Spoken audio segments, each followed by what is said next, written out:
అనగనగా ఒక అడవిలో రెండు పిల్లులు ఉండేవి. ఒకనాడు వాటికి ఒక రొట్టె దొరికింది. అవి రెండు నాది అంటే నాది అని కొట్టుకుంటూ ఉన్నాయి. ఇదంతా పక్కనే చెట్టుపై ఉన్న ఒక కోతి చూస్తూ ఉంది. ఎంతసేపటికి ఆ రెండు పిల్లుల కొట్లాట అనేది తగ్గలేదు. తరువాత కోతి చెట్టుపై రెండు దిగి పిల్లుల వద్దకు వచ్చింది. ఎందుకు కొట్లాడుతున్నారు అని అడిగింది. అప్పుడు పిల్లులు రొట్టె గురించి చెప్పాయి. ఓ, ఇంత చిన్న విషయానికి గొడవ పడుతున్నారా అంది కోతి. సరే, మీ సమస్యకి నేను పరిష్కారం చెప్తాను చూడండి అంది.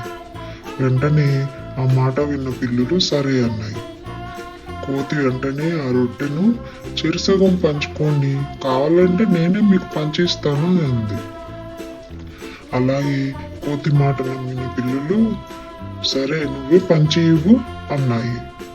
వెంటనే కోతి రొట్టెను రెండు ముక్కలు చేసింది.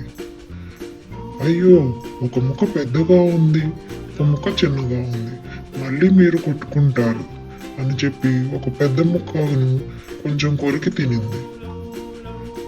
మళ్ళీ ఇప్పుడు మరో ముక్క పెద్దగా ఉంది అంటూ వేరొక ముక్కను కొరికింది. ఈ ముక్క ఆ ముక్క పెద్దగా ఉందంటూ రొట్టె మొత్తం తినేసి వెంటనే చెట్టు పైకి ఎక్కి కూర్చుంది. పిల్లులు బిక్కమొహం వేసుకుని ఒకరి ముఖం ఒకరు చూసుకొని బాధపడ్డారు. కోతి మాత్రం చెట్టుపై నుంచి చూసి నవ్వుకుంటూ వెళ్ళిపోయింది.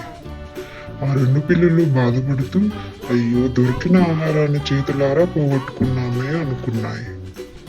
ఈ కథలోని నీతి ఏంటంటే మనం ఇద్దరం పోట్లాడుకుంటూ ఉంటే ఎప్పుడైనా మూడో వారు లాభపడతారు.